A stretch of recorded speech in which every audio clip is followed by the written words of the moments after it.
The plate shattered against the wall. 6 inches from her head, Maya pressed her pregnant belly against the cold kitchen floor, shaking, bleeding 7 months along, and completely alone.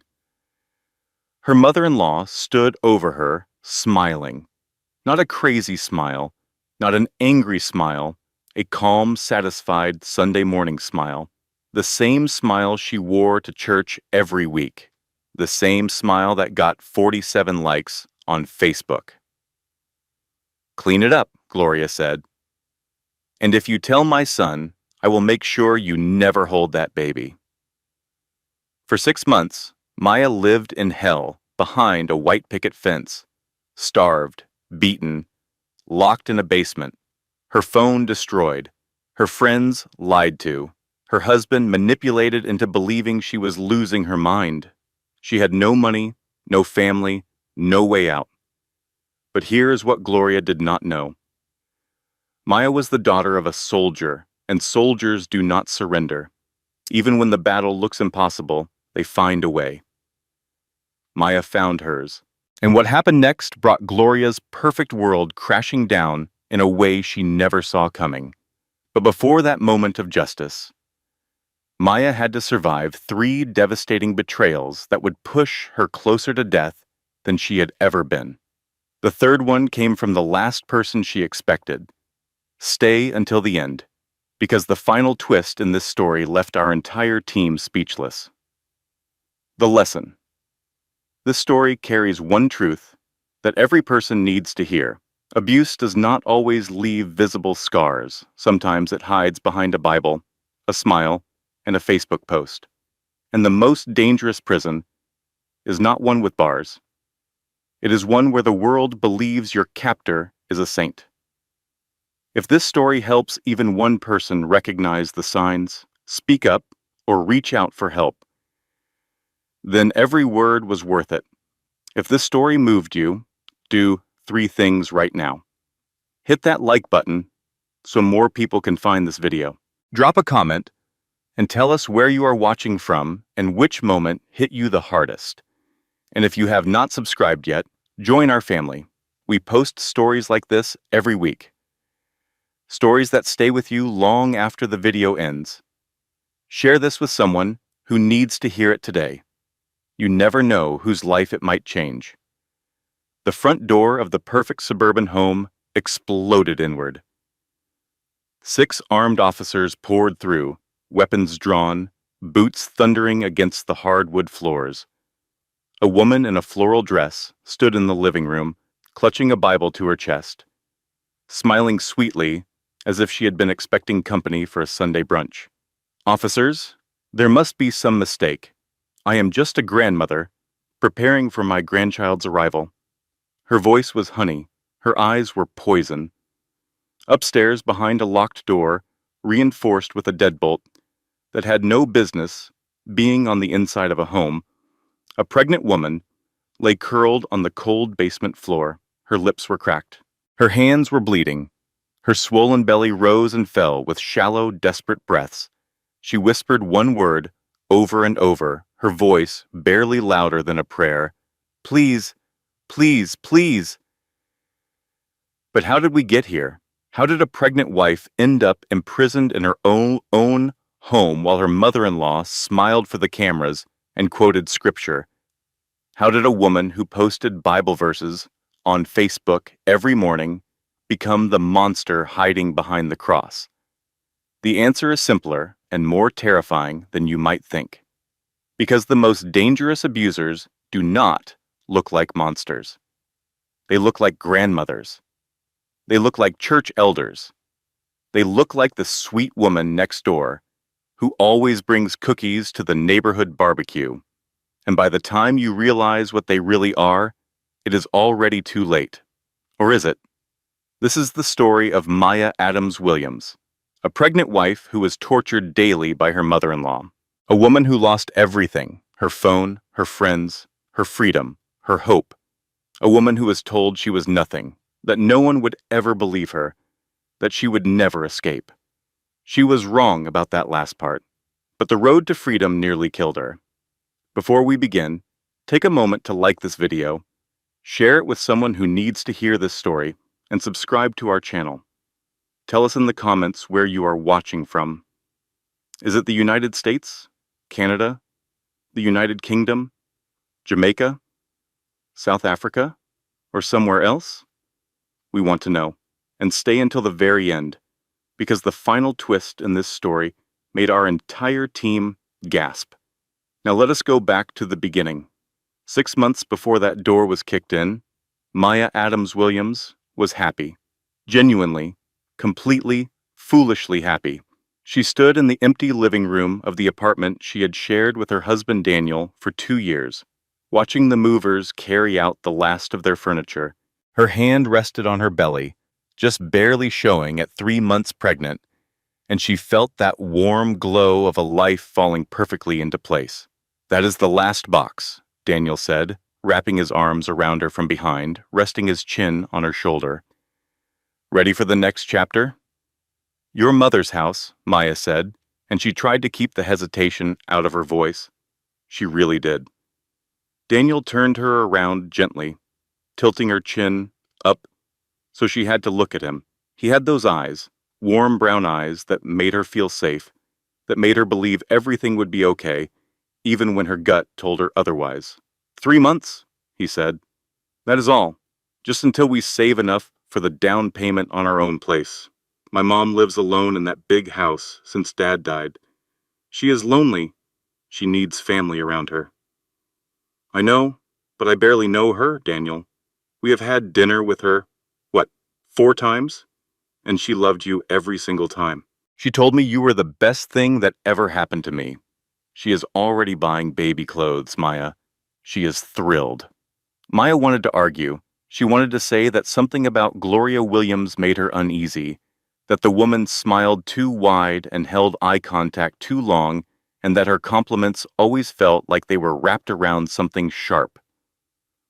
But Daniel looked so hopeful, so certain, and Maya did not have a counter-argument that would not sound ungrateful or paranoid. So she smiled and said, "Okay." 3 months. That was her first mistake. Gloria Williams was waiting for them on the front porch of her immaculate colonial home at 47 Westbrook Lane. She wore a pressed linen blouse and tailored slacks, her silver hair swept into an elegant bun. She looked like something out of a magazine spread about graceful aging. She looked like someone's perfect mother. "My babies are home!" Gloria cried, rushing down the steps with her arms open wide. She hugged Daniel first, long and tight, and then she turned to Maya with tears in her eyes, actual tears, and pulled her into an embrace that smelled like lavender and expensive face cream. "Maya, sweetheart, welcome home. I have been counting the days." The house was beautiful, clean in a way that felt aggressive.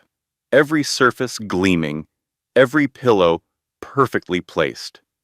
Gloria gave them a tour, showing off the guest room she had prepared with new linens and fresh flowers on the nightstand. "I want you to be comfortable," Gloria said, squeezing Maya's hand. "This is your home now. Anything you need, anything at all, you just ask me." That first week was a dream. Gloria cooked elaborate meals, set the table with her good china, and insisted Maya sit down and rest while she cleaned up. She took Maya shopping for maternity clothes. She drove her to her prenatal appointment and sat in the waiting room reading a magazine, beaming when the doctor said the baby was healthy. She posted photos on Facebook constantly. Maya and Gloria at the mall smiling, Maya and Gloria in the kitchen baking cookies, a selfie of the 3 of them, Maya, Daniel, and Gloria, on the front porch with the caption, "So blessed to have my beautiful daughter-in-law living with us. God is so good. Hashtag family first. Hashtag blessed. Hashtag grateful grandmother." The post got 47 likes. Gloria responded to every single comment with a paragraph of gratitude so long it could have been a sermon. Maya laughed about it with Daniel that night in bed. "Your mom responds to Facebook comments like she is writing thank you notes for a state dinner. Daniel chuckled. That is just how she is. She takes everything seriously. Maya almost let herself relax. Almost. On the 14th day, Daniel packed a bag for a week-long business trip to Chicago. A big project, his boss said, could not be avoided. He kissed Maya goodbye at 6 in the morning, told her he loved her, told her to take care of herself and the baby, told her to have fun with his mom. She adores you, he said from the doorway. You two are going to be best friends by the time I get back. His car pulled out of the driveway at 6:15. Maya watched from the bedroom window as the taillights disappeared down the street. The house was quiet, too quiet. She found Gloria in the kitchen, standing at the counter with a cup of coffee. The morning light came through the window and caught Gloria's face at an angle that made her look different somehow. Harder, older, like a mask had shifted half an inch to the side. Sit down, Gloria said. Her voice was different too. The warmth was gone, pulsing, replaced by something flat and cold, like a stone dropped into still water. Maya sat. Gloria did not look at her. She sipped her coffee slowly, deliberately, letting the silence stretch until it became a physical weight pressing down on Maya's chest. Let me explain how this is going to work, Gloria said finally. While my son is away, you will cook, you will clean, you will do laundry. You will keep this house spotless. You will not touch the television. You will not sit on the living room furniture. You will not use the good dishes. Those are mine. Maya opened her mouth. Nothing came out. You will eat after I eat, whatever is left. You will not call Daniel to complain. He is my son. He has been my son for 32 years. You have been his wife for 2. Who do you think he will believe? Gloria, I do not understand. I thought we were... Gloria's hand shot out so fast Maya did not even see it coming. The slap cracked across her left cheek like a gunshot. Maya's head snapped to the side. Stars exploded behind her eyes. Her hand flew to her face, more from shock than pain, although the pain came fast and hot. Do I look like I'm joking? Gloria said. Her voice had not risen. She had not shouted. That was somehow worse. Maya stared at her mother-in-law. The woman who had hugged her on the porch, the woman who had posted heart emojis on Facebook, the woman who had cried tears of joy 2 weeks ago. That woman was gone. Maybe she had never existed. Gloria took another sip of coffee, calm as a church deacon on a Sunday morning. Now, clean the kitchen, and when you are done, clean the bathrooms. And when you are done with that, start on the laundry. There is a list on the refrigerator. I expect everything on that list done before Daniel calls tonight. And when he calls, you will smile. You will tell him everything is wonderful. You will tell him you and I are having a lovely time. Gloria set down her coffee cup and walked toward the living room. At the doorway, she paused without turning around. And Maya, if you even think about telling anyone what happens in this house while my son is away, I will make you wish you had never been born. The door closed behind her. Maya sat at the kitchen table, her hand still on her burning cheek, and realized with a clarity that cut through her like ice water that she had walked into a trap. A beautiful, well-decorated, lavender-scented trap, and the door had just locked behind her. The first week was the training period. That is what Maya called it later, when she could talk about it at all. Gloria was not random in her cruelty. She was systematic, methodical. She was breaking Maya down the way you break a horse, with exhaustion, isolation, and just enough unpredictability to keep the fear constant. The phone went first. 3 days after Daniel left, Gloria picked up Maya's cell phone from the kitchen counter, examined it like she was studying an insect, and dropped it into a sink full of soapy water. Oh no, Gloria said, her voice theatrically innocent. How clumsy of me. We will get you a new one, eventually. Maya fished the phone out, but it was dead, screen black. She held it in her trembling hands and felt the last thread connecting her to the outside world snap. Then came the friends. Rachel Cole called the house phone 3 days later. Rachel was Maya's best friend from college, a woman built like a firecracker with the personality to match. Loud, loyal, and absolutely incapable of minding her own business, which was exactly the kind of friend everyone needed, but few people deserved. Gloria answered the phone. Maya was upstairs, scrubbing the bathroom floor on her hands and knees, and did not hear it ring. Oh, Rachel, honey. Maya is napping. She has been so exhausted with the pregnancy, I will have her call you right back. She did not tell Maya that Rachel had called. Rachel called again 2 days later, and again 3 days after that. Each time, Gloria answered with a different excuse, delivered with the warmth and concern of a devoted mother-in-law. On the fourth call, Gloria dropped the hammer. Rachel, sweetheart, I hate to tell you this, but Maya asked me to pass along a message. She needs some space right now. The pregnancy hormones have been very intense, and she is feeling overwhelmed. She loves you, but she just needs a little time to herself. There was a long pause on the other end of the line. She said that? Rachel asked, her voice small and hurt. I am so sorry, dear. You know how it is with first pregnancies. Everything is heightened. Give her a few weeks, and I am sure she will come around. Rachel backed off, not because she believed it completely, but because she loved Maya enough to respect what she thought was Maya's wish. That love, that respect, was exactly what Gloria was counting on. With the phone dead and Rachel neutralized, Gloria moved to the money. She convinced Daniel, over one of his nightly phone calls, that managing the household finances would be easier if she had access to their joint account. Your wife is pregnant, Daniel.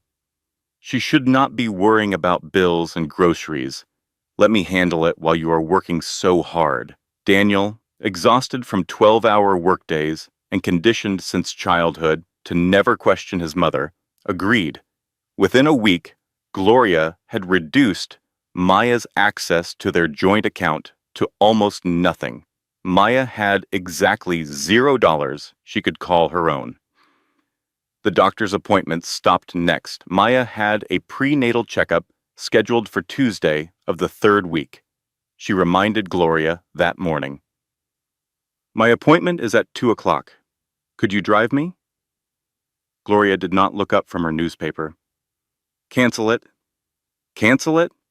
But the doctor said, women have been having babies for thousands of years without running to the doctor every 5 minutes.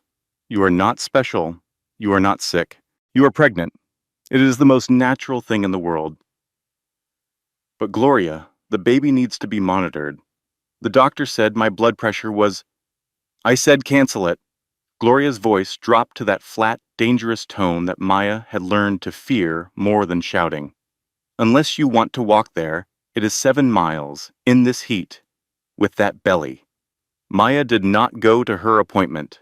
She did not go to the next one either, or the one after that. The abuse escalated on a schedule that felt almost scientific.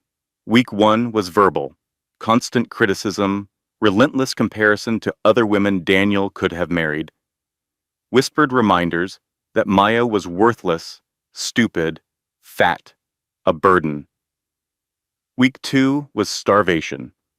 Gloria locked the pantry with a padlock and gave Maya just enough food for each meal, portioned out like prison rations. If Maya cooked dinner and Gloria decided it was not good enough, the food went in the trash, and Maya went to bed hungry. Week 3 was physical. It started with what Gloria called accidents. A bump on the stairs, a grab of the arm that left fingerprint-shaped bruises, hair pulling disguised as fixing Maya's ponytail, each one deniable, each one deliberate. Week 4 was public humiliation. At church on Sunday, Gloria sat in the front pew with Maya beside her and leaned over to the women in the row behind, speaking just loud enough for Maya and everyone else to hear. Please keep my family in your prayers. My daughter-in-law has been very difficult to live with. I think the pregnancy hormones are affecting her judgment. I am doing everything I can, but it is exhausting. The women clucked sympathetically. Poor Gloria. What a saint she was. What a burden she bore. Maya sat there, hands folded in her lap, tears burning behind her eyes, and said nothing. Because what could she say? Who would believe her over the church elder who ran the women's shelter fundraiser? When Daniel came home from his trips, the transformation was instantaneous. Gloria cooked elaborate meals, set the table with candles, fussed over Maya like a doting mother. She laughed at dinner, told stories from Daniel's childhood, and insisted Maya sit in the comfortable chair while she cleared the dishes. You two go relax, Gloria would say, shooing them toward the living room with a dishcloth. I have got everything under control. Daniel saw a devoted mother. Maya saw a performance worthy of an Academy Award. Late one night, after Daniel had fallen asleep, Maya lay in the dark and tried to find the courage to tell him. She practiced the words in her head.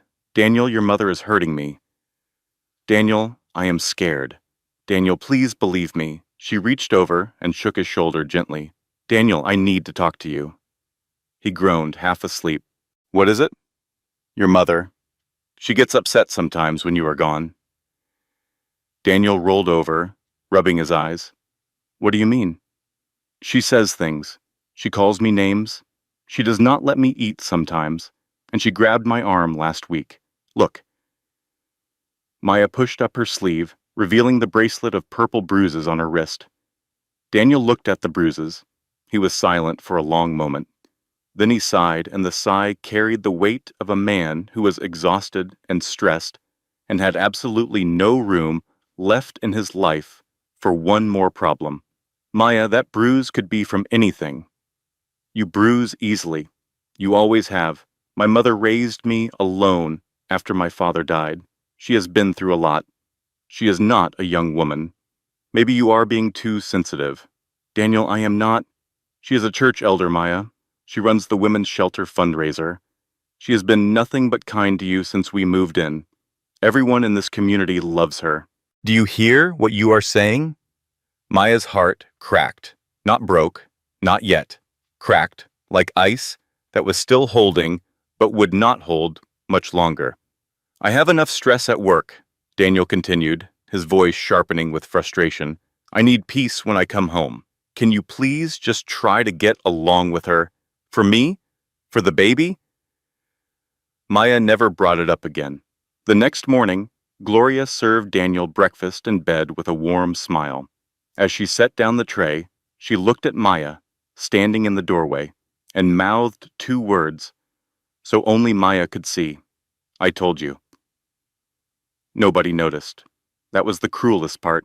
An entire neighborhood, a whole church congregation, a community of people who prided themselves on looking out for one another, and nobody noticed that a pregnant woman was being starved and beaten behind the white picket fence at 47 Westbrook Lane. Nobody except Tanya Webb.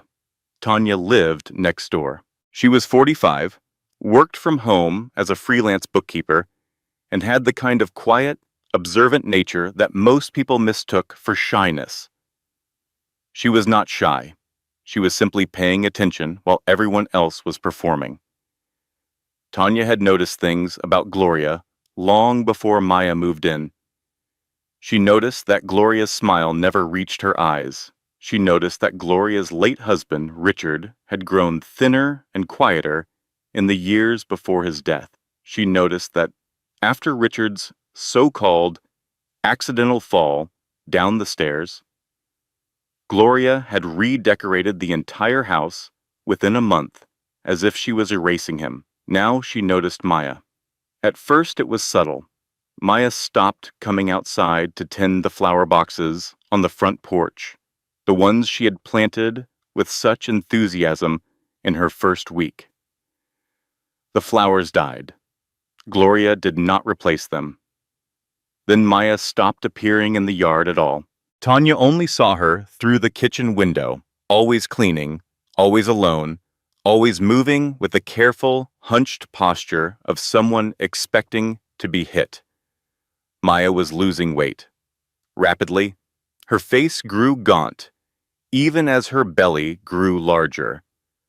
A pregnant woman should not look like she was disappearing. Then came the sounds. On days when Daniel's car was not in the driveway, Tanya heard screaming through the shared wall between their houses. Not Maya screaming, Gloria, raging, shrieking, a voice so full of venom that Tanya had to turn up her television to block it out. Sometimes, late at night, Tanya heard something worse. Crying. Quiet, muffled, desperate crying that went on for hours. Tanya was not a confrontational person. She did not want to cause problems. She told herself it was none of her business, that maybe she was reading too much into things, that maybe Maya and Gloria just had a difficult relationship. But one evening, taking out the trash, Tanya glanced into Gloria's garbage can. It was a habit, not snooping, just the idle curiosity of a woman who noticed everything. The trash was almost empty. For a household of 2 to 3 people, including a pregnant woman, there was almost no food waste. 1 yogurt container, 2 tea bags, nothing else. Someone in that house was not eating. That night, Tanya did something she had never done before. She opened a fresh notebook, wrote the date at the top of the first page, and began to record what she had seen. She did not know it yet, but that notebook would help save Maya's life. While Tanya documented from next door, Rachel Cole was unraveling 300 miles away. 3 weeks without hearing from Maya, 3 weeks of calls going to voicemail, 3 weeks of texts going unanswered. Rachel knew Maya. They had been roommates in college, had survived finals and breakups, and one spectacularly bad road trip to Florida that they still argued about. Maya was not the kind of person who ghosted her best friend. Something was wrong. Rachel called the Hamso's phone one more time. Gloria answered, sweet as sugar. Gloria, it has been 3 weeks. I am worried. Can I please just talk to her for 2 minutes? Rachel, honey, I told you. She needs space. The pregnancy has been very hard on her emotionally. The doctor thinks she might be developing some anxiety issues. What doctor? Can you give me the doctor's name? A pause. The slightest hesitation, barely a heartbeat, but Rachel caught it. I would not feel comfortable sharing that information. It is Maya's private medical business. Rachel hung up the phone and sat in her car for 10 minutes, engine running, thinking. Then she did what Rachel always did when something did not add up. She drove. 3 hours later, she pulled up to 47 Westbrook Lane and marched to the front door with the determination of a woman who had once tracked down her stolen bicycle through 4 neighborhoods and 2 pawn shops. Gloria opened the door with her signature smile. Rachel, what a wonderful surprise. Come in, come in. Rachel walked into the living room and stopped dead. Maya sat on the couch, and Rachel barely recognized her. The vibrant, laughing woman she had known for 10 years had been replaced by a ghost. Thin arms, sunken cheeks, dark circles under eyes that looked too large for her face. She looked like she had aged 15 years and 2 months. Maya. Rachel could not hide the shock in her voice. Girl, what happened to you? She has been under the weather, Gloria said quickly, positioning herself between them like a bodyguard. Pregnancy takes a toll. You know how it is. Can I talk to my friend alone for a minute? Of course, of course. Maya, Why do you not show Rachel where the bathroom is? I will make some tea. In the bathroom, with the door closed and the fan running, Rachel grabbed Maya's shoulders. What the hell's going on? You look terrible. You are skin and bones. Maya, talk to me. Maya's eyes filled with tears. Her mouth opened. She wanted to speak so badly that the words were physically pushing it against her teeth, fighting to get out. But then Gloria's voice floated through the door, light and casual and perfectly timed. Everything okay in there? Maya, honey, I need your help with the tea. The words died. Maya's face went blank, like someone had flipped a switch.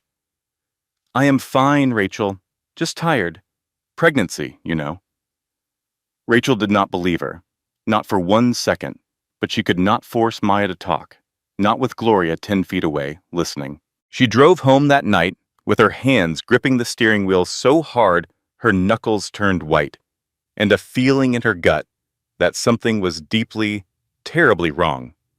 She called Daniel the next morning. Daniel, I just visited Maya. She looks sick. Something is wrong in that house. I do not know what your mama is doing, but your wife is not okay. Daniel's response was a wall. Not you two. Rachel, Maya has been emotional lately. The pregnancy is hard. My mom is taking great care of her. She cooks for her, drives her to appointments, makes sure she rests. Taking care of her? Daniel, your wife looks like she has not eaten a real meal in a month. Open your eyes. I am not doing this. Rachel, I love you like a sister, but you need to stay out of my marriage. He hung up, and then he called Gloria and told her that Rachel had been calling with concerns. That was the worst thing he could have done. That night, after Daniel's phone call, Gloria descended to the basement where Maya had been scrubbing the floor. She grabbed Maya by the hair and dragged her backward. Maya screamed, her hands clawing at Gloria's grip, her pregnant belly slamming against the ground. Your little friend thinks she can save you? Gloria hissed, her face inches from Maya's. Nobody can save you. Nobody is coming, and now you have made me very, very angry. She threw Maya into the basement storage closet, a space barely large enough for a person to stand. Dark, cold, no light switch. You can come out when you learn that the only person you should be talking to in this house is me. The door slammed. The lock clicked. Maya pressed her hands against her belly in the darkness and whispered to her baby, I am sorry. I thought someone was coming. I thought Rachel would save us. But she is gone. Everyone is gone. And then Gloria made one more phone call. Rachel, it is Gloria. I hate to do this, but I need to tell you something in confidence. Her voice was trembling, a masterful performance of a worried mother-in-law.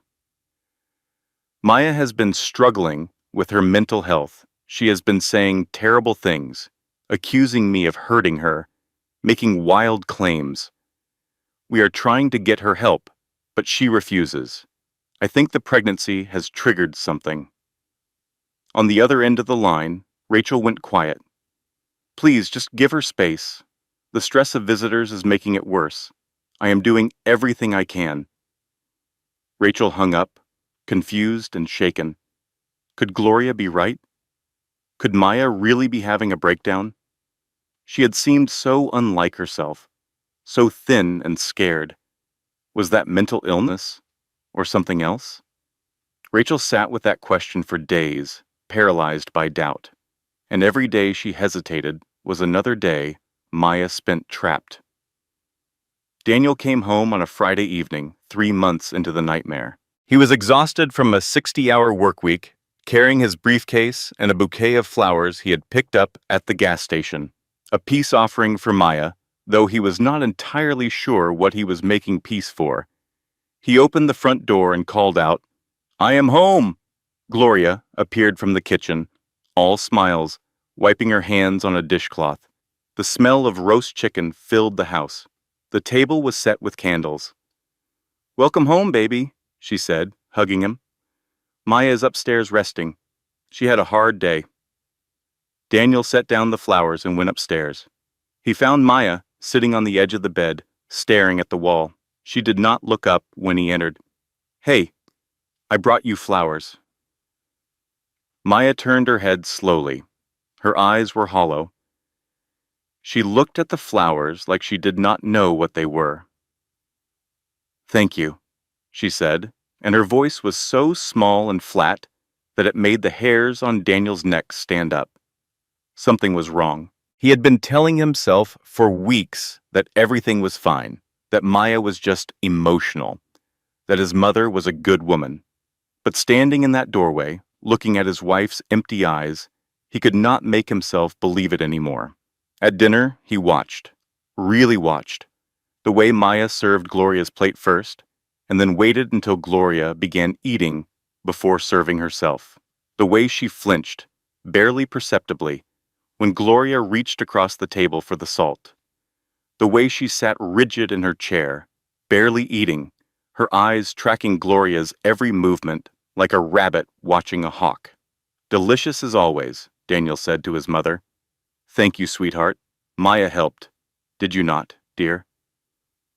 Yes, Maya said. One word. No eye contact. That night, Daniel could not sleep. He lay in bed next to Maya, who had fallen asleep instantly from sheer exhaustion, and replayed every conversation, every phone call, every dismissal. Rachel's voice echoed in his head. Your wife looks like she has not eaten a real meal in a month. Open your eyes. He opened them. The next morning, he told Gloria he had to go into the office early. Instead, he drove to an electronics store and bought a small wireless camera, the kind you could disguise as a charger and sync to your phone. He planted it in the kitchen, angled to capture most of the room, and drove to work with his heart hammering. He did not have to wait long. At 11:32 in the morning, Daniel sat in his car in the office parking lot and watched the live stream on his phone. What he saw destroyed him. Gloria stood over Maya, who was on her knees cleaning the kitchen floor. Gloria held a plate of food, the leftovers from breakfast. She examined it, then dumped the entire plate into the trash can. You did not earn dinner yesterday, and you have not earned breakfast today. Please, Maya whispered. The baby needs food. I have not eaten since, Gloria grabbed a handful of Maya's hair and yanked her head back. Maya gasped in pain, her hands instinctively going to her belly. The baby needs a mother who knows her place. You want to eat? Then clean this floor until I can see my reflection in it. And then maybe, if I am feeling generous, I will give you a piece of bread. She released Maya's hair and walked away, picking up her phone. She scrolled through Facebook, smiling, and typed a new post while Maya sobbed on the floor behind her. Daniel watched until his phone screen blurred because he could not see through his tears. Then he wiped his face, started the car, and drove home. He burst through the front door like a man on fire. Gloria was in the living room reading a magazine. Maya was in the kitchen, still on her knees. Mama, do not touch her.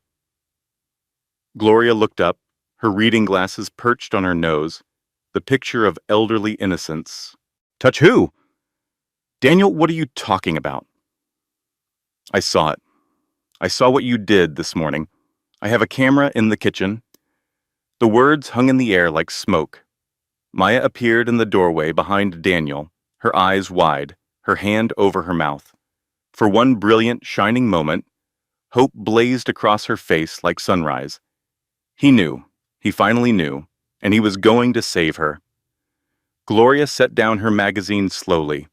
She removed her glasses, folded them carefully, and placed them on the side table. Then she looked at her son, and her expression was unlike anything Daniel had ever seen. It was calm, calculating, completely unafraid. So you have been spying on me, she said quietly. In my own home.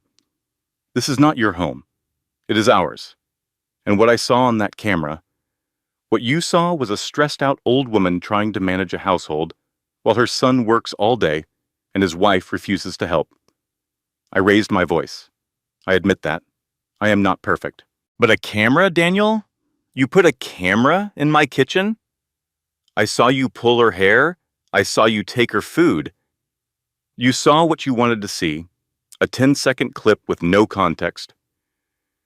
And you are going to take that over the word of your own mother, the woman who raised you, who sacrificed everything for you, who held you when your father died? Daniel faltered. He hated himself for it, but he faltered. A lifetime of conditioning does not evaporate in one afternoon. Gloria saw the hesitation and struck.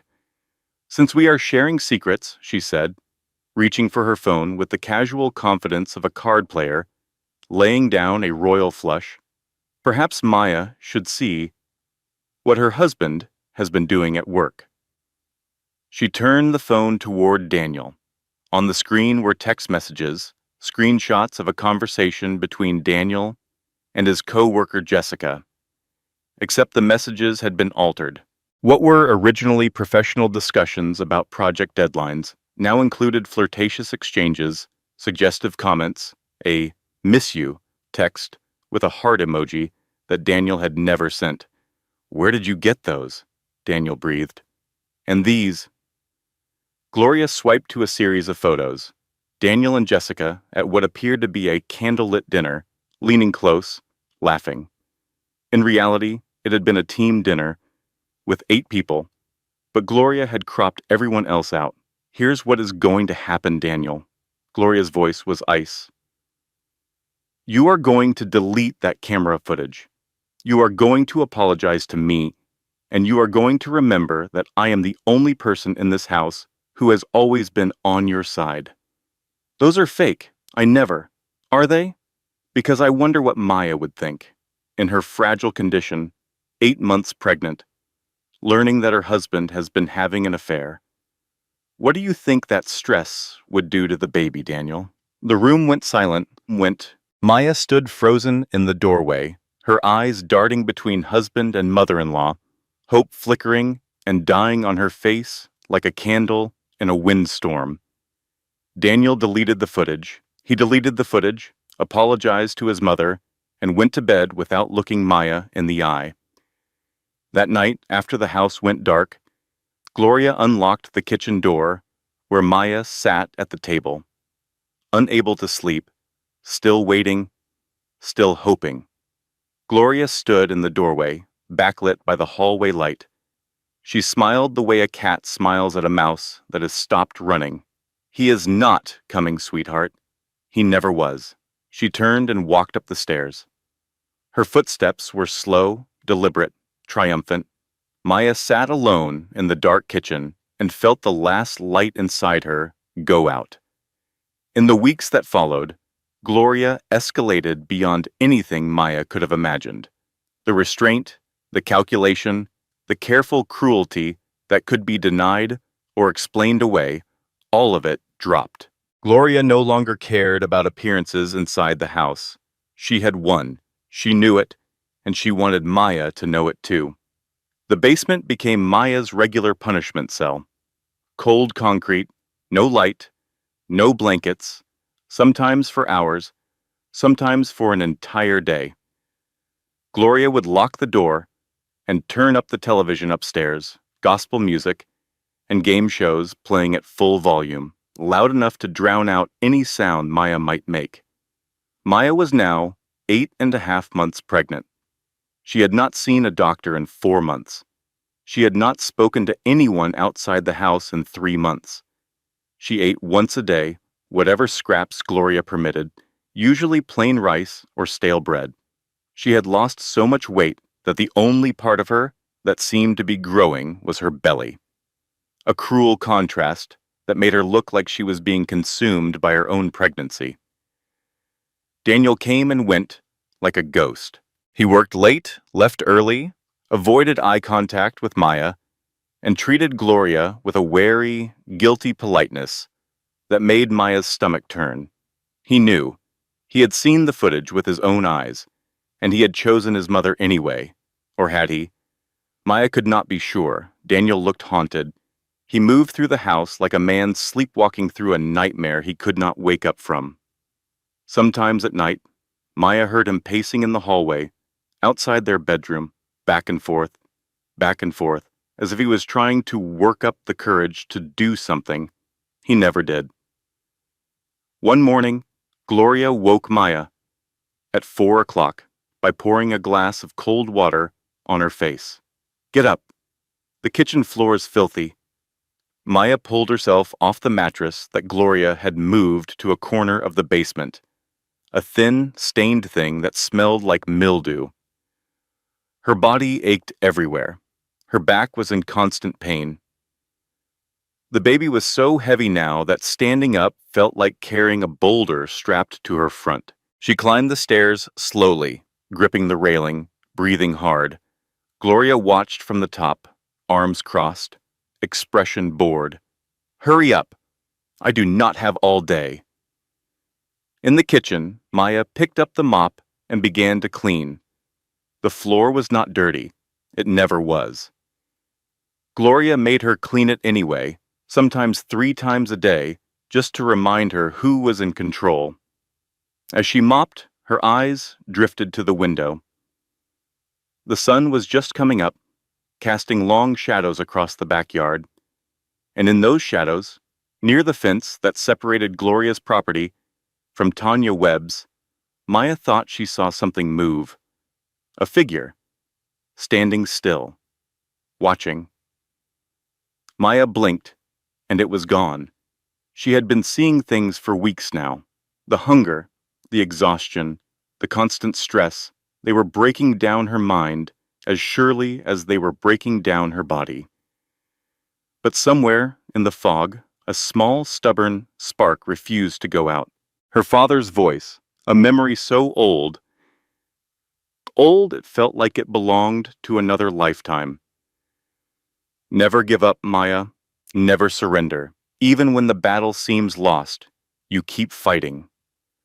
Lieutenant Joseph Adams, United States Army. Her father had survived 2 tours overseas, had earned medals Bayad kept in a box under her bed, had been the strongest, bravest person she had ever known. He had not survived the car accident 5 years ago, and her mother, shattered by grief, had followed him 6 months later. Maya was alone, had been alone, would die alone in this house if she did not do something. But what? She had no phone, no money, no allies, no way out. Her eyes fell on the stove. Something about its position bothered her. It was pulled slightly away from the wall, just an inch, as if someone had moved it recently and not pushed it all the way back. Maya glanced toward the hallway. Gloria's television was on upstairs. The sound of a morning talk show drifted down the stairs. Moving carefully, silently, Maya reached behind the stove. Her fingers touched something cold and rectangular. She pulled it out slowly. A phone, old, scratched, with a cracked screen. But when she pressed the power button, it turned on. Battery at 12%. No password. Maya's hands shook so badly she almost dropped it. This was not her phone. Gloria had destroyed her phone months ago. This must have belonged to someone else, another person who had lived in this house, maybe another victim of Gloria's cruelty who had hidden it here in a moment of desperation. It did not matter where it came from. What mattered was that it was here, in her hand, glowing faintly in the dim kitchen, offering something Maya had not felt in months. Hope. She had to think fast. Who could she call? She had no numbers memorized. Rachel's number was saved in the phone Gloria had destroyed. 911 was an option, but the police had already come once and left without helping. Gloria had outperformed them. Then Maya remembered something. Not a phone number, but a name, a phrase her father used to say. The military takes care of its own, even their families. There was an organization. She had seen the pamphlets at her father's funeral. representatives from the military community offering support to the families of fallen service members. There was a hotline, a crisis number for military families in distress. Maya opened the phone's browser with trembling fingers. The internet was slow, agonizingly slow, each page loading like it was being transmitted through molasses. She typed keywords she could remember. Military family emergency, hotline support veterans. A number appeared. She dialed it. The phone rang twice. 3 times, 4. Military family crisis support line. This is Sergeant Davis. How can I help you? Maya's voice came out in a whisper, broken and desperate. My name is Maya Adams Williams. My father was Lieutenant Joseph Adams. He served in the Army. He died 5 years ago.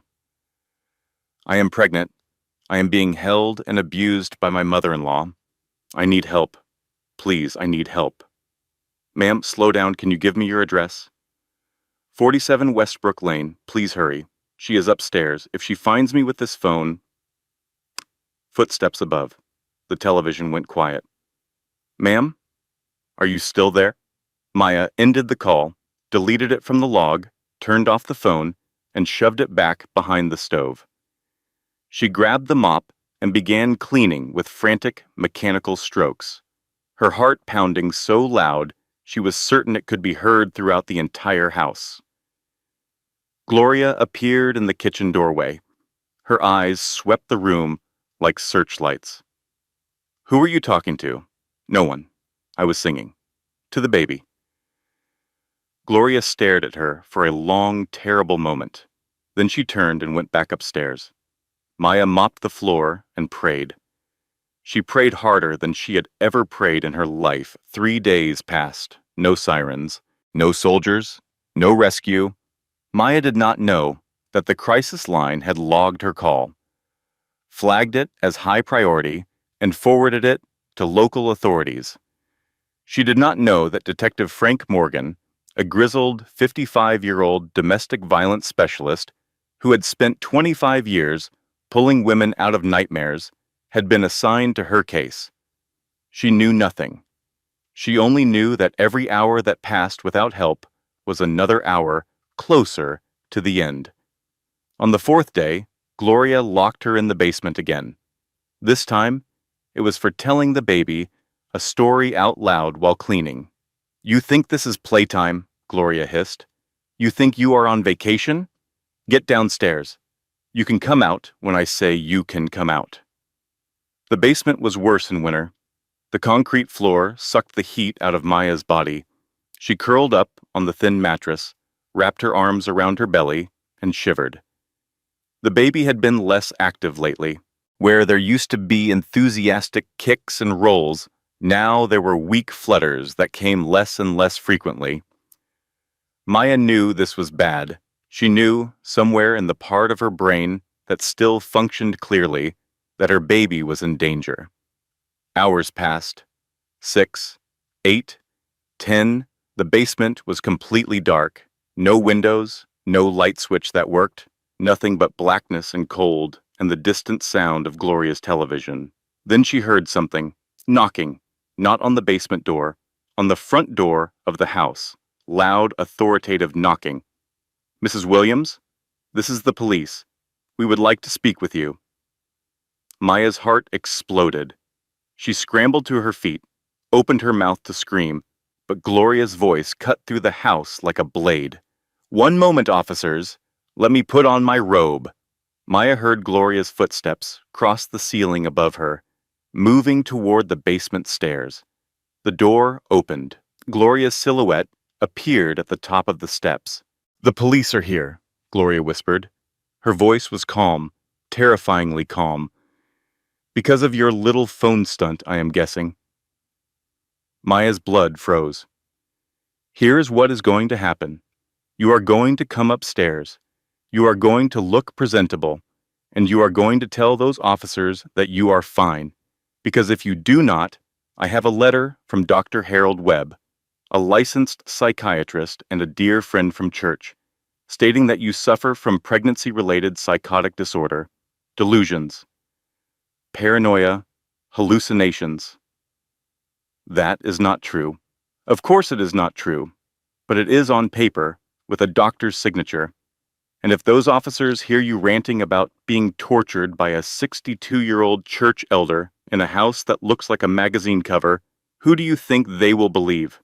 The hysterical, pregnant woman with a documented mental health history, or me? Gloria paused, letting the words sink in like poison.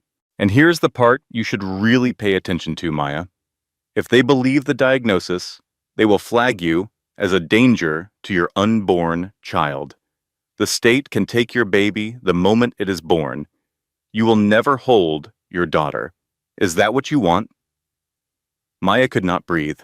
The walls of the basement pressed in around her. Get dressed. You have 2 minutes. Maya climbed the stairs on legs that felt like they belonged to someone else. In the bathroom, she splashed water on her face, tried to tame her hair, tried to make herself look like something other than what she was, a starving, terrified prisoner. She walked into the living room. 2 police officers stood near the door, a man and a woman. Gloria stood beside them, in her bathrobe, clutching her Bible, the picture of a concerned grandmother rudely awakened from sleep. "Mrs. Adams Williams?" the female officer asked.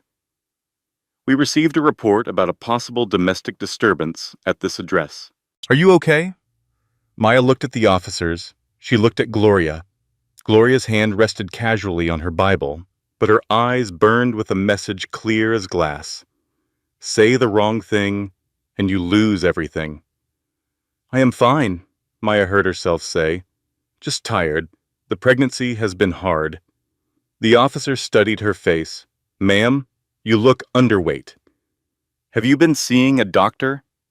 "She has an appointment next week," Gloria jumped in, smoothly. "We have been managing her care very carefully.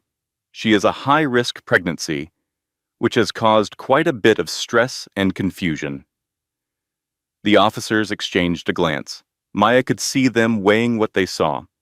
A clean house, a sweet grandmother, a pregnant woman who seemed tired but was not screaming for help, against what they had been told, a vague report from a crisis hotline about possible abuse. "Ma'am, if you need help, we are here," the male officer said. "You can tell us anything." Maya opened her mouth. This was it. This was her moment. She could tell them everything. She could show them the basement. She could beg them to take her away from here. But Gloria's words echoed in her skull. "They will take your baby. You will never hold your daughter." "I am fine," Maya whispered. "Thank you." The officers left their card on the hall table and walked out the front door. Maya stood in the living room and felt something inside her die. Not the baby, not yet. But something vital, something that had been keeping her going through all the darkness, some last reserve of belief that the system would save her, that authority figures would see the truth, that justice existed. That belief died in the living room of 47 Westbrook Lane. While Gloria Williams smiled and closed the front door. "Well," Gloria said pleasantly, locking the deadbolt, "that was exciting. Now I believe the kitchen floor needs attention." Dim. Outside, in a car parked across the street, Rachel Cole sat with her phone in her hand, having watched the officers come and go. She had been the one who called the crisis line anonymously after doing her own research. She had driven 3 hours to be here, to make sure someone came, and they had come, and they had left, and nothing had changed. Rachel slammed her hands on the steering wheel and screamed. But Rachel Cole was not a woman who gave up.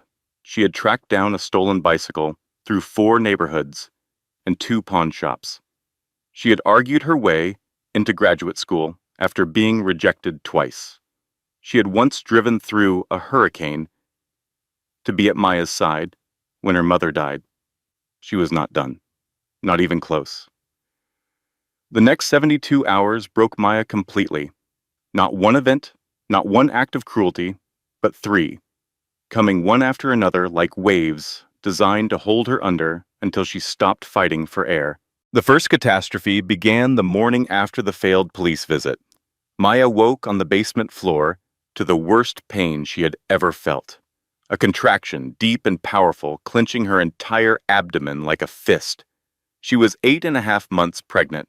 The baby was not due for 6 more weeks. No, she gasped, pressing her hands against her belly. No, not yet. It is too early. Another contraction hit, stronger than the first. Maya screamed. The sound echoed off the concrete walls and bounced back at her, filling the darkness with her own anguish. The basement door opened. Gloria stood at the top of the stairs, silhouetted by the hallway light. What now? The baby, Maya panted. Something is wrong. I need a hospital, please. Gloria was quiet for a moment. Then she said, You are being dramatic. Women have contractions all the time. It is called practice. This is not practice. Please, I am bleeding. That got Gloria's attention. Not out of concern for Maya, but out of self-preservation. A pregnant woman dying in her basement would be difficult to explain, even for her. Fine, I will call an ambulance. But remember what I told you. One wrong word and you lose the baby. The ambulance came. Maya was loaded onto a stretcher, her face gray, her blood pressure dangerously low. At the hospital, doctors swarmed around her, fetal heart rate dropping. Mother severely dehydrated, malnutrition, bruising on her arms and back, and various stages of healing. A nurse named Diane, a sharp-eyed woman in her 50s who had seen every kind of suffering that humans could inflict on each other, pulled back Maya's gown to attach the fetal monitor and stopped. Bruises everywhere. Not the kind you get from bumping into furniture, the kind you get from being grabbed, shoved, struck, layered over each other, purple and green and yellow. A timeline of abuse written on Maya's skin. Diane leaned close while Gloria was in the hallway talking to a doctor. Honey, I need to ask you something, and I need you to be honest with me. Is someone hurting you? Maya looked at the door. Gloria's voice carried from the hallway, sweet and worried, playing the devoted mother-in-law for the medical staff. Maya looked back at Diane, and the dam broke. She is going to kill me. After the baby comes, she is going to kill me. Please, please help me. Diane's face hardened into stone. She picked up the hospital phone and made 2 calls, one to security, one to Detective Frank Morgan. Morgan arrived within the hour. He was a big man with a weathered face and tired eyes that had seen too many women in too many hospital beds with too many bruises. He sat beside Maya's bed and listened while she told him everything. Every slap, every locked door, every skipped meal, every threat. When she finished, Morgan said, I believe you. 3 words. 3 simple words that Maya had not heard in months. She broke down crying so hard the nurses rushed in to check on the baby. Morgan walked to the hallway where Gloria was waiting. He studied her for a moment. This well-dressed, Bible-carrying, silver-haired woman who looked like everybody's favorite grandmother. He had seen her type before. The kind ones were always the most dangerous. Mrs. Williams, I need to ask you some questions about your daughter-in-law's condition. Gloria was magnificent. She wept. She expressed shock and concern. She suggested that Maya's injuries might be self-inflicted, a symptom of the psychological issues she had been struggling with, and then she produced her weapon. A letter, on official letterhead, from Dr. Harold Webb, licensed psychiatrist, diagnosing Maya Adams Williams with pregnancy-related psychotic disorder, recommending close monitoring and possible involuntary psychiatric evaluation. Morgan read the letter. His expression did not change, but his jaw tightened by a fraction of an inch. This is quite a diagnosis, he said. I did not want it to come to this, Gloria sniffled.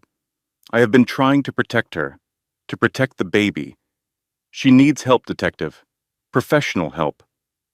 Then came the second catastrophe. Daniel arrived at the hospital. Gloria met him in the parking lot before he could get to Maya's room. She told him what was happening, her version of what was happening, and she delivered her final, devastating request. They are going to ask you, Daniel, the detective.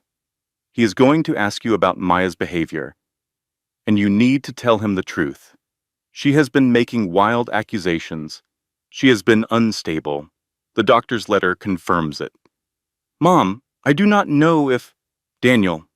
Gloria gripped his arm with a strength that belied her age.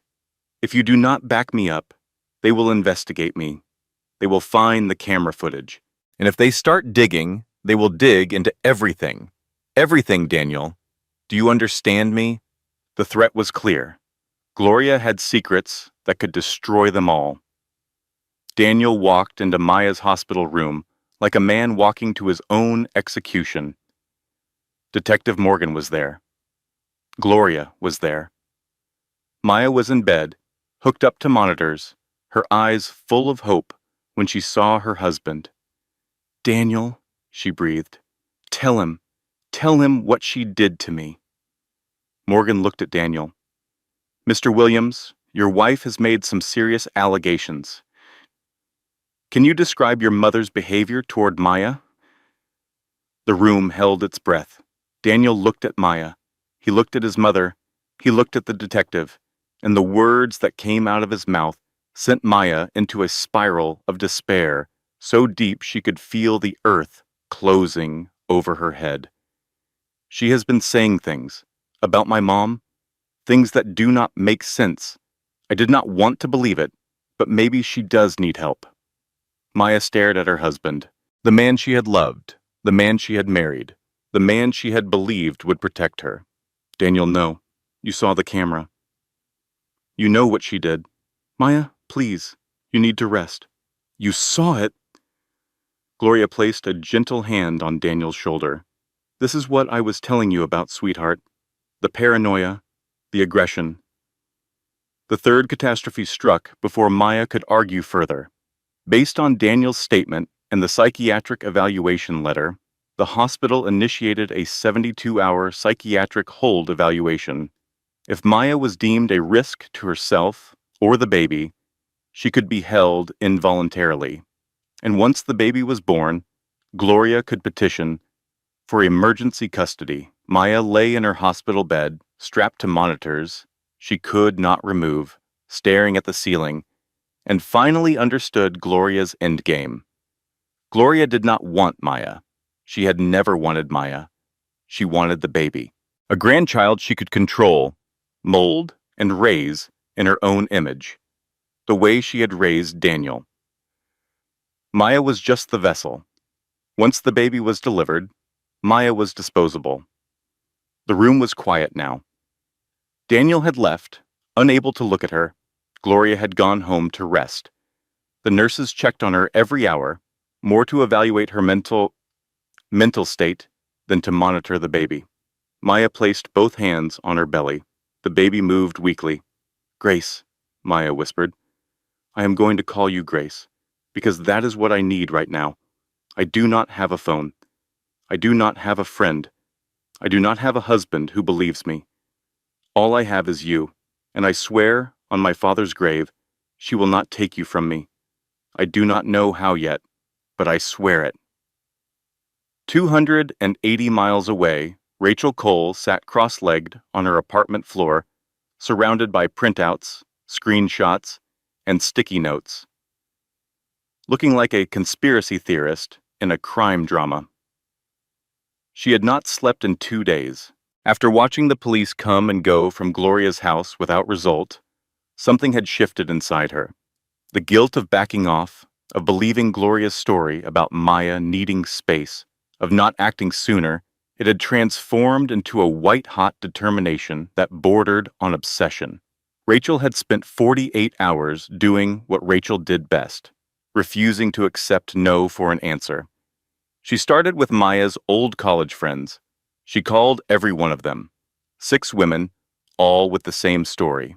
Gloria had reached out individually, telling each one that Maya needed space, that the pregnancy was difficult, that Maya had asked not to be contacted. None of them had heard directly from Maya. None had questioned Gloria's sweet, concerned voice, pattern established. Gloria had systematically cut Maya off from every person who cared about her. Next, Rachel dove into Gloria's social media. The Facebook profile was a masterpiece of performance. Hundreds of posts about faith, family, gratitude, and blessings. Photos with church friends. Testimonials from women in the community about what a wonderful person Gloria was. Rachel screenshotted everything, documenting the false image Gloria had constructed. Then Rachel found something that made her blood run cold. A newspaper article from 15 years ago. Local man Richard Williams found dead at home. Police ruled accidental fall downstairs. Survived by wife Gloria Williams and son Daniel Williams, age 17. The article was 3 paragraphs long, matter of fact. No suspicion of foul play mentioned. But Rachel noticed something in the margins of the story. The original police report, which she found through a public records request, noted that the responding officers had observed bruising on Richard's arms that appeared older than the fatal injuries. A question was raised and then dropped. Gloria's first husband had bruises before he fell down the stairs. Rachel sat with that information for a long time. Then she did the bravest and most reckless thing she had ever done. She drove to Westbrook Lane, not to Gloria's house, to the house next door. Tanya Webb opened the door on the 3rd knock, looking tired and anxious. "Can I help you?" "My name is Rachel Cole. My best friend is Maya Williams. She lives next door, and I think she is in terrible danger." Tanya's face changed. Something shifted behind her eyes, a mixture of relief and fear and recognition. "Come inside," she said. "I have something to show you." She showed Rachel the notebook. 43 dated entries over 4 months. Screaming heard through the walls on days Daniel's car was absent. Observations of Maya's deteriorating physical condition, notes about the garbage, the lack of food waste, the evidence of starvation, times and dates of every incident, recorded in Tanya's careful, precise handwriting. "I knew something was wrong," Tanya said, her hands trembling. "I knew it for months, but I did not know what to do. She is such a respected woman in this community. Who would believe me?" "I would," Rachel said, "and so will a detective I know." Rachel called Detective Morgan that afternoon. She laid out everything: the notebook, the college friends, the social media documentation, the old newspaper article about Richard Williams. Morgan listened without interrupting. When Rachel finished, he was quiet for 15 seconds. "Miss Cole, I want you to know that I believed your friend from the moment I spoke to her. The psychiatric letter from Dr. Webb never sat right with me. I have been doing my own digging." "What did you find?" "Dr. Harold Webb has not examined Maya Adams Williams in person. Not once. He wrote that letter as a personal favor to Gloria Williams, a fellow church member. That is medical fraud. That is a crime. Oh my God. I have also subpoenaed Gloria Williams' financial records. She has been siphoning money from her son's accounts for years, funneling it into a private account that neither Daniel nor Maya knew about. There is close to $200,000 in it." Rachel's hands were shaking. "Can you arrest her?" "Not yet. The psychiatric hold on Maya complicates things, but I am building a case. I need more. I need Daniel Williams to cooperate." "Daniel is useless. He sided with his mother. People can change, Miss Cole, especially when they see the truth clearly enough." Morgan was right about that, because at that very moment, Daniel Williams was sitting alone in his car in the hospital parking lot, having just lied to a detective to protect a mother he was beginning to realize might be a monster. He had not gone home after leaving the hospital. He could not face Gloria. He could not face the house. He sat in the driver's seat with the engine off, replaying the look on Maya's face when he betrayed her. The look was not anger. It was not even surprise. It was the resigned devastation of someone whose last hope has just been extinguished. Daniel picked up his phone and opened his cloud storage app. The nanny cam footage. He had told Gloria he'd deleted it. He had deleted it from his phone. But weeks ago, before Gloria's confrontation, the camera had automatically backed up 48 hours of footage to the cloud. He pressed play. He watched his mother slap his wife across the face. He watched his mother drag his wife by the hair. He watched his mother dump food in the trash while his pregnant wife begged for a meal. He watched his mother grab his wife by the throat and slam her against the wall. Then he found the footage from the day after the police visit. Footage he had never seen before. Gloria on her phone, pacing the kitchen, speaking to someone in a tone Daniel had never heard her use. She will break soon, and once the baby is here, we file for custody. I have the doctor. I have the paperwork. That girl will be out on the street by spring. A pause while the person on the other end spoke. Accidents happen. Depressed women do desperate things. No one will question it. Daniel stopped the video. His hands were shaking so badly he could barely hold the phone. His mother was not just abusing Maya. She was planning to take the baby, and then she was planning to make Maya disappear. He opened his email and found something else in his inbox that he had been ignoring for weeks. A notification from their insurance provider about a new policy. He clicked it open. A life insurance policy on Maya Adams Williams, $500,000. Beneficiary, Gloria Williams.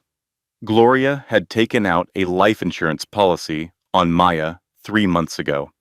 Without Maya's knowledge, without Daniel's knowledge, Daniel sat in his car and screamed. He screamed until his throat was raw and his chest ached and his eyes burned. Then he picked up his phone and called Detective Morgan. Detective, this is Daniel Williams, Maya's husband. I need to talk to you. I have footage. I have a recording. I have a life insurance policy. And I am ready to tell you everything. Detective Morgan moved fast. Within 24 hours, he had assembled a team, secured a warrant for Gloria's financial records, and coordinated with the hospital to quietly lift the psychiatric hold on Maya. Dr. Harold Webb, confronted with the evidence of his fraudulent diagnosis, folded immediately and agreed to cooperate in exchange for a reduced sentence.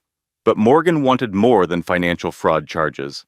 He wanted Gloria Williams behind bars for decades. And for that, he needed her own words. He needed a confession. I want you to wear a wire, Morgan told Daniel in his office at the police station. Daniel sat across from him, looking like he had not slept in days, which he had not. Go to your mother. Tell her you believe her. Tell her Maya is crazy, and get her talking about her plans. Daniel's face was gray.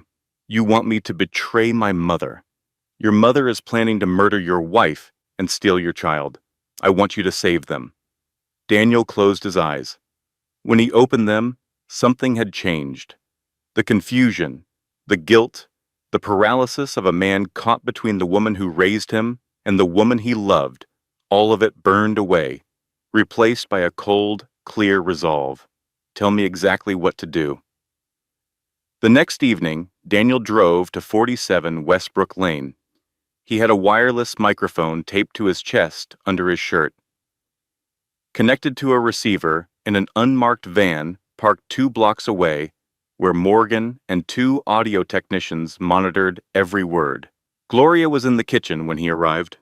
She was cooking dinner, humming a hymn, looking for all the world like the devoted mother she presented to the public. She smiled when Daniel walked in. There's my boy.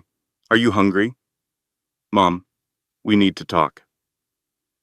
He sat down at the kitchen table. Gloria set down her spatula and sat across from him, her expression shifting to one of gentle concern. "What is wrong, sweetheart?" "I went to see Maya at the hospital. She is getting worse. She was ranting about you, making wild accusations. The doctors think she might need to be committed." Gloria's eyebrows rose. "Committed? For how long?" "Could be weeks, months. They said if she is a danger to the baby, the baby." Gloria's voice took on a new quality, a hungry, possessive tone that made Daniel's skin crawl. "What happens to the baby if she is committed?" "The court would appoint a guardian. That is what the social worker told me. A guardian, like a family member, like a grandmother, for instance." "That is what I was thinking." Gloria leaned forward, and the mask dropped completely. Daniel had seen it fall before, in brief moments, but never like this, never this fully. Her eyes were bright, feverish, calculating. "I have been preparing for this, Daniel, for months. Dr. Webb's letter establishes a pattern of mental instability. I have documented her behavior, her refusal to eat, her neglect of the household. The police have already visited once and seen nothing wrong. When the time comes, the court will see a loving grandmother who has been doing everything she can, and a mentally ill mother who cannot be trusted with an infant." "But what about after? What about when she gets out of the hospital and wants the baby back?" Gloria smiled. It was the coldest, most calculated smile Daniel had ever seen on a human face. "Depressed women do desperate things, Daniel. After everything she has been through, the isolation, the mental breakdown, losing custody of her child, who would be surprised if she did something drastic? People would say it was inevitable. Tragic, but inevitable." The van 2 blocks away went silent. Morgan leaned forward, his face hard. "Get her to say it plainly," he whispered into the earpiece. Daniel swallowed. "Mom, what exactly are you saying?" "I am saying that problems have a way of resolving themselves when the right conditions are created. I am saying that Maya Adams Williams is a temporary inconvenience, and I am saying that when she is gone, you and I will raise that baby the way a child should be raised. In this house, under my guidance, like you raised me." Gloria reached across the table and took Daniel's hand, "Exactly like I raised you."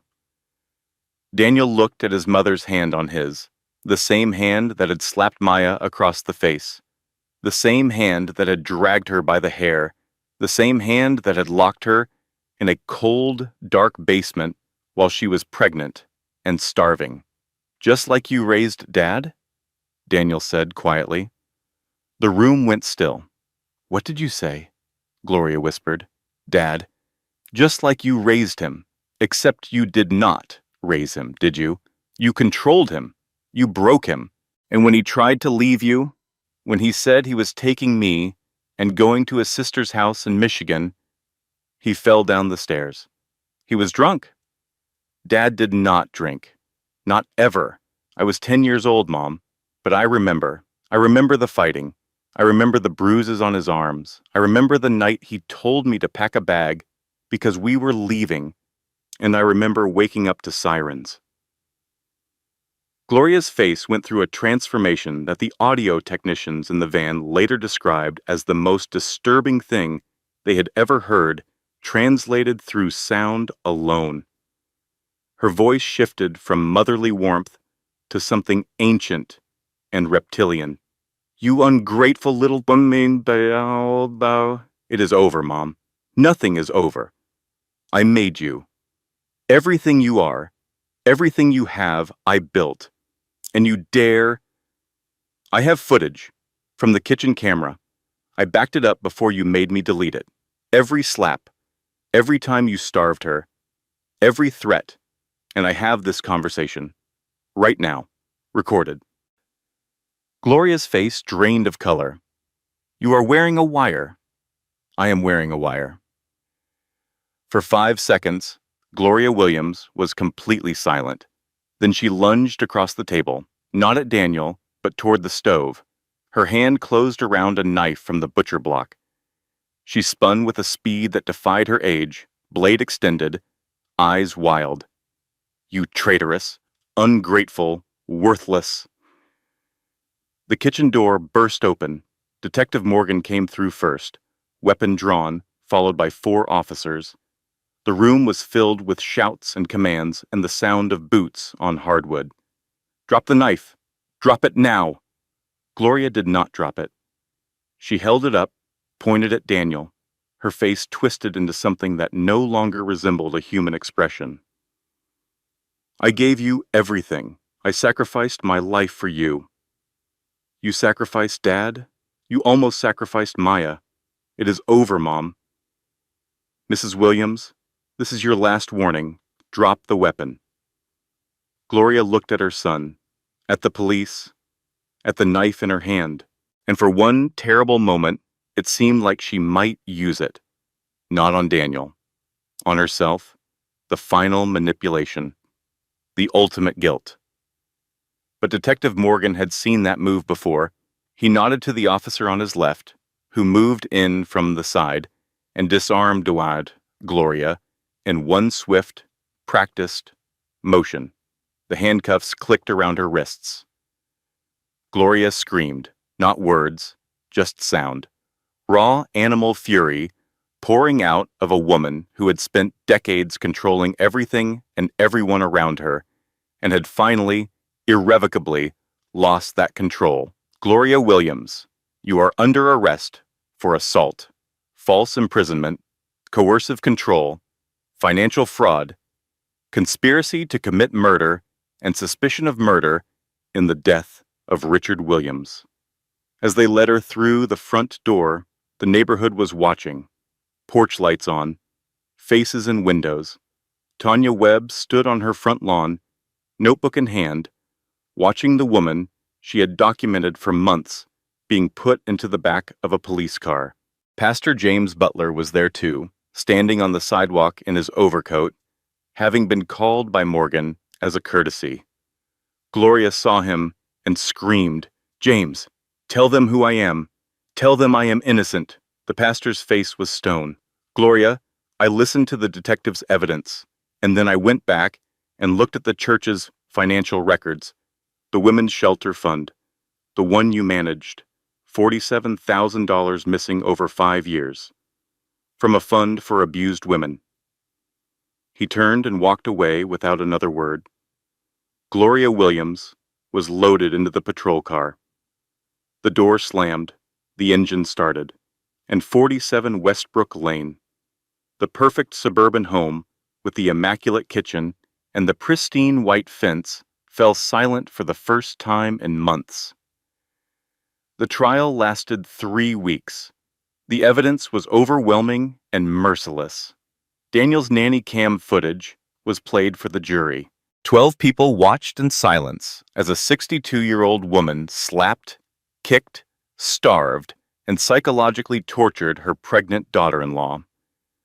Several jurors cried. One had to leave the room. The recorded confession was played twice. Gloria's voice, cold and calculating, laying out her plan to steal Maya's baby and arrange Maya's death. The courtroom was so quiet you could hear the ventilation system humming. Tanya Webb took the stand and presented her notebook. 43 entries. Dates, times, observations. The prosecution called it the most detailed civilian documentation of domestic abuse they had ever seen. Dr. Harold Webb, having cooperated fully, testified about the fraudulent psychiatric diagnosis. He described how Gloria had pressured him into writing the letter, leveraging their church friendship and his own insecurities. His medical license was revoked. He was sentenced to 3 years for medical fraud. The life insurance policy was entered into evidence. $500,000 on Maya's life, taken out 3 months before the arrest, with Gloria as sole beneficiary.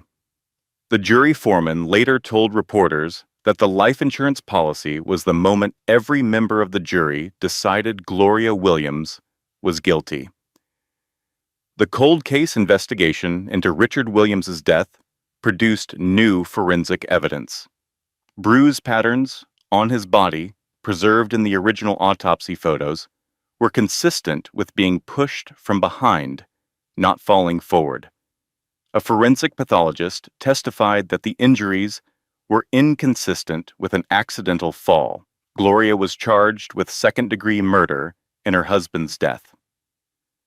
Through it all, Gloria sat at the defense table in her Sunday best, Bible on her lap, insisting she was innocent. Her attorney, a public defender who had drawn the shortest straw in the history of the office, Fuss, did his best, but there was nothing to work with. The evidence was a tidal wave. On the last day of trial, Maya stood before the court and delivered her victim impact statement. She wore a simple blue dress. Her hair was pulled back. She looked thin, but strong, like a tree that had bent in a hurricane and was still standing. Your Honor, members of the jury, Gloria Williams told me I was nothing. She told me every day for 6 months that I was worthless, that nobody would ever believe me, that I had no power, no voice, no value. She told me I was alone. Maya paused. She looked at Rachel, sitting in the front row, crying silently. She looked at Daniel, who sat with his head bowed. She looked at Detective Morgan, stoic, as always, but with suspiciously bright eyes. She was wrong.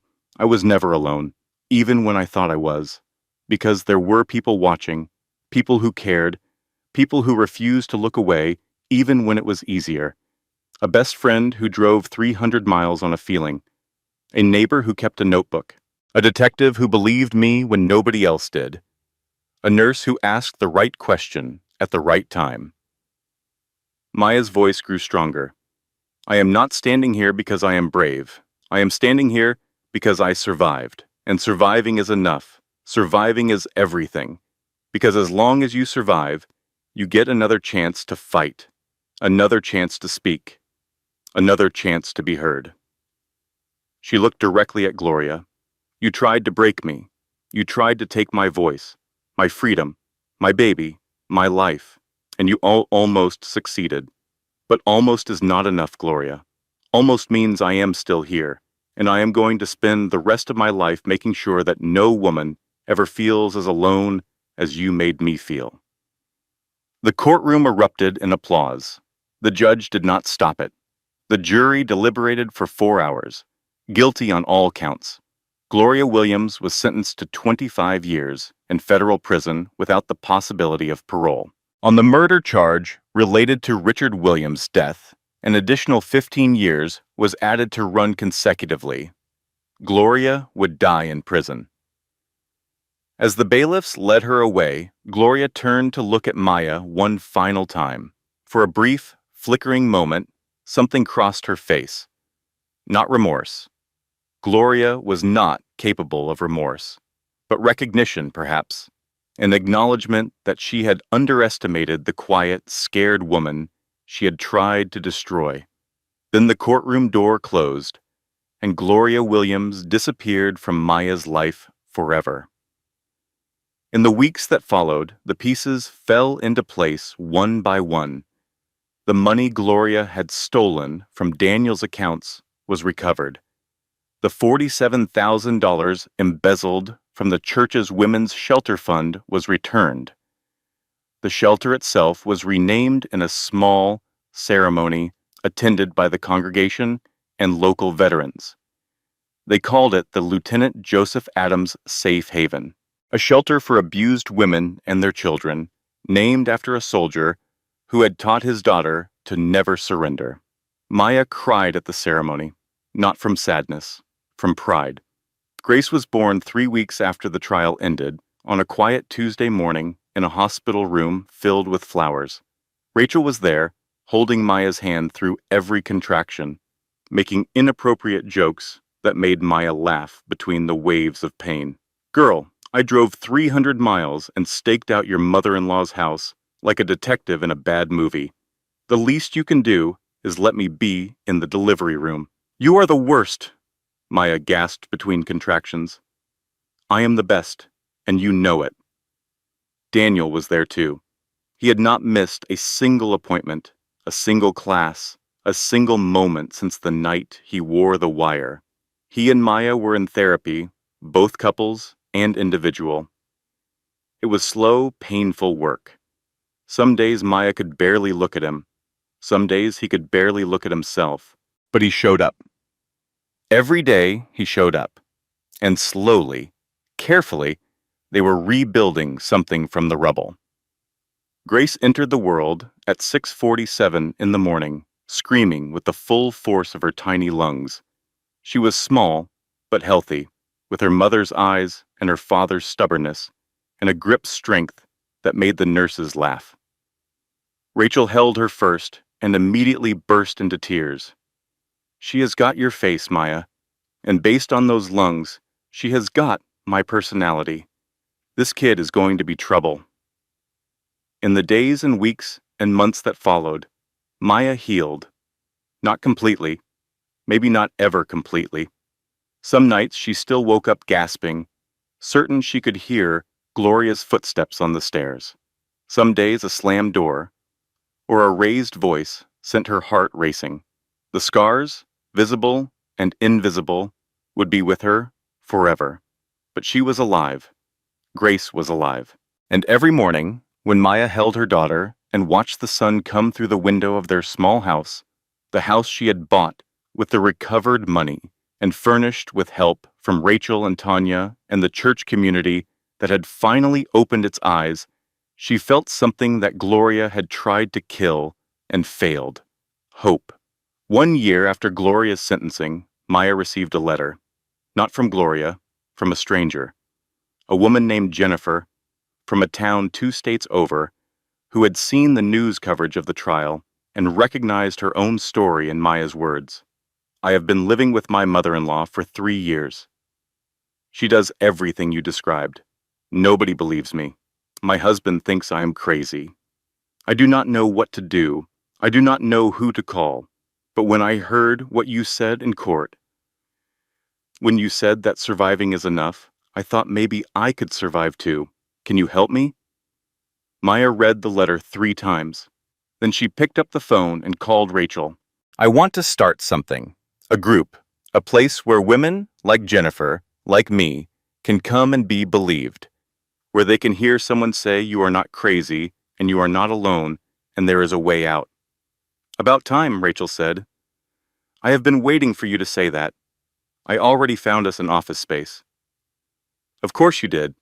Maya hung up and looked at Grace, who was sitting on the living room floor, chewing enthusiastically on a stuffed bear that Rachel had given her, the one with the tag that read, My auntie is my favorite. You know what your grandpa used to say? Maya picked up her daughter and held her close. He said never surrender. Even when the battle seems lost, you keep fighting. He was right about that. But he left out the most important part. Grace looked up at her mother with wide, curious eyes. The most important part is knowing that you do not have to fight alone. You were never supposed to fight alone. And the moment you reach out your hand, someone will take it. Maybe not the first person, maybe not the second, but someone will. Someone always will. She kissed Grace's forehead. You are going to grow up knowing that, baby girl. You are going to grow up knowing that your voice matters, that your pain is real, that you deserve to be safe and loved and believed. And if anyone ever tries to tell you otherwise, if anyone ever tries to make you small, you look them in the eye and you tell them what your mama learned the hard way. Maya held her daughter against her chest and listened to the small, steady heartbeat that she had protected through the darkest chapter of her life. You tell them, I am still here, and I am not going anywhere. Outside, the sun climbed higher over the quiet street. A new day, a new beginning. Somewhere far away, behind concrete walls and barbed wire, Gloria Williams sat in a cell and stared at the ceiling, alone with the silence she had earned. And here, in a small house with mismatched furniture and a refrigerator covered in baby photos, and a front door that was never, ever locked from the outside, Maya Adams Williams was free. Not just free from Gloria, free to live, free to love, free to heal, free to help, free to be the mother, the friend, the woman she was always meant to be. The nightmare was over. The healing had begun. And the light that Gloria had tried so hard to extinguish, burned brighter than ever.